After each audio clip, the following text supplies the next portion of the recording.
भाइयों बहनों, ये परिवर्तन की हवा शुरू हो गई है। सिर्फ चाय वाला वीआईपी है ऐसा नहीं, हिंदुस्तान का हर गरीब आने वाले दिनों में वीआईपी होने वाला है। हमारे लिए हर गरीब वीआईपी है, सिर्फ चाय वाला वीआईपी है ऐसा नहीं है। अभी हमारे आशीष जी शिकायत कर रहे थे, क्या मोदी जी का भाषण चल रहा है, सरकार ने केबल टीवी बंद करवा दिए हैं, वो बोल रहे थे। ये सिर्फ महाराष्ट्र में होता है ऐसा नहीं भाई, मुझे तो रोज की मुसीबत है। गैर बीजेपी सरकारें जहां जहां जाता हूं मैं, उनका यही रास्ता बचा है कि लोग मोदी को टीवी पे देख न ले। लेकिन कांग्रेस के मित्रों,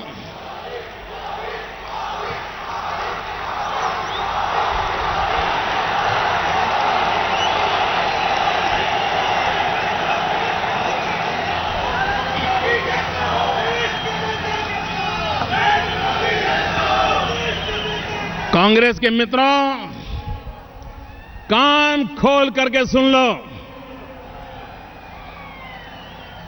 टीवी के पर्दे पर मोदी हो या ना हो, मोदी देश की जनता के दिलों में जगह बना चुका है।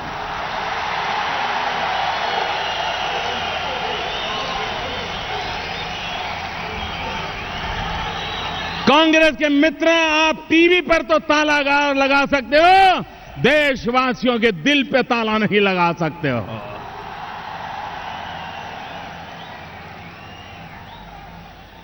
भाइयों बहनों, आज देश के सामने एक सबसे बड़ी समस्या है बेरोजगारी।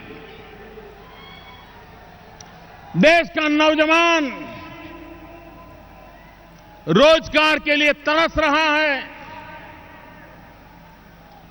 उसे रोजगार चाहिए, वो मेहनत करने के लिए तैयार है, वो अपना गांव, घर, परिवार छोड़ करके जाने के लिए तैयार है। लेकिन देश का नौजवान निराशा की गर्त में डूब चुका है। आप कल्पना कर सकते हैं, हिंदुस्तान के पास 65% से अधिक जनसंख्या 35 साल से कम उम्र की जनसंख्या है। जिस देश के पास इतनी युवा शक्ति हो, जो देश दुनिया का सबसे युवा हो, वह देश दुनिया में क्या कमाल नहीं कर सकता। भाइयों, आप मुझे बताओ, नौजवानों को रोजगार का अवसर मिलना चाहिए कि नहीं मिलना चाहिए? नौजवान को काम मिलना चाहिए कि नहीं मिलना चाहिए?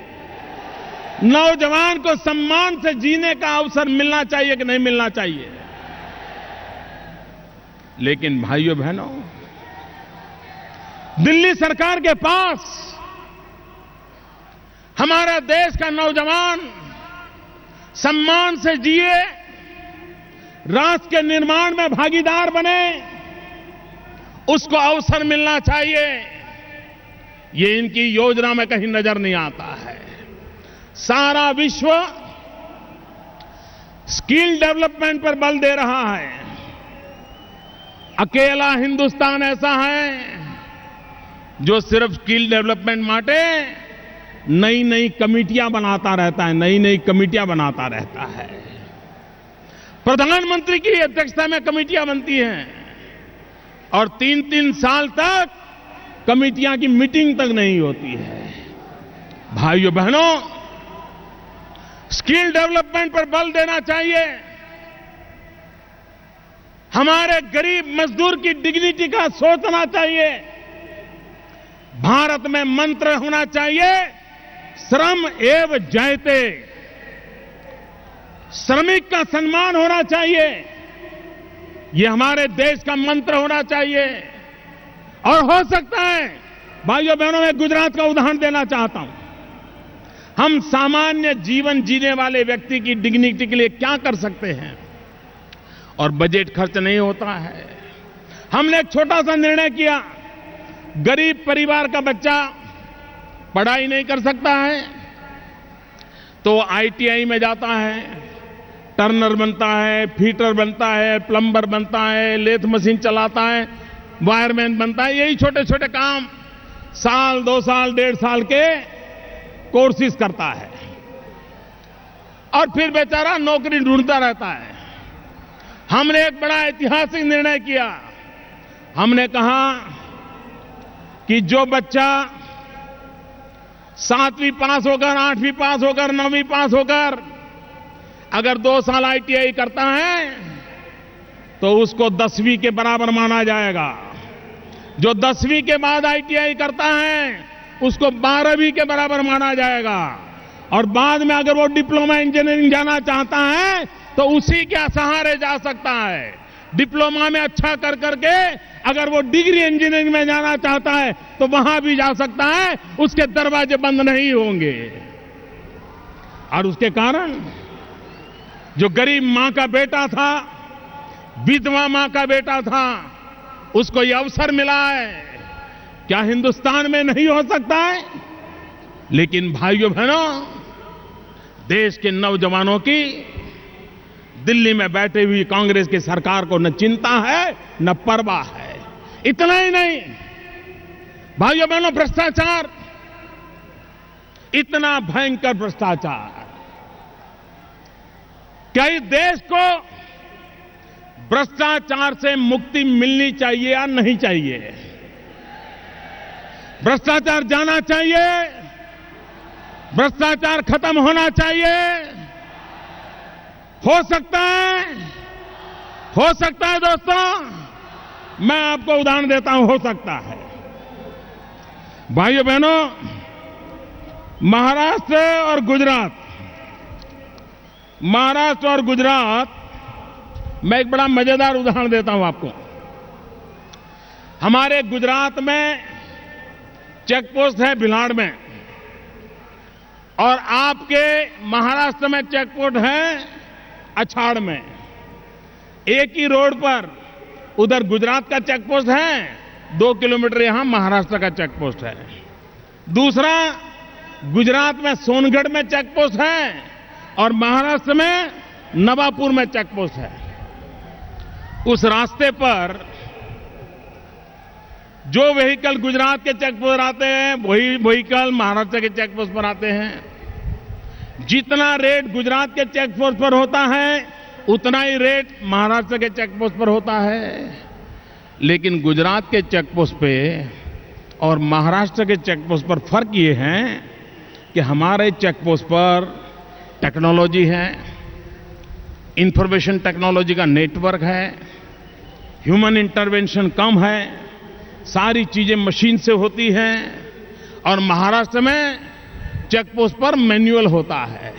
और परिणाम क्या है मित्रों? पिछले 10 साल में महाराष्ट्र के चेक पोस्ट की इनकम 437 करोड़ है, 437 करोड़।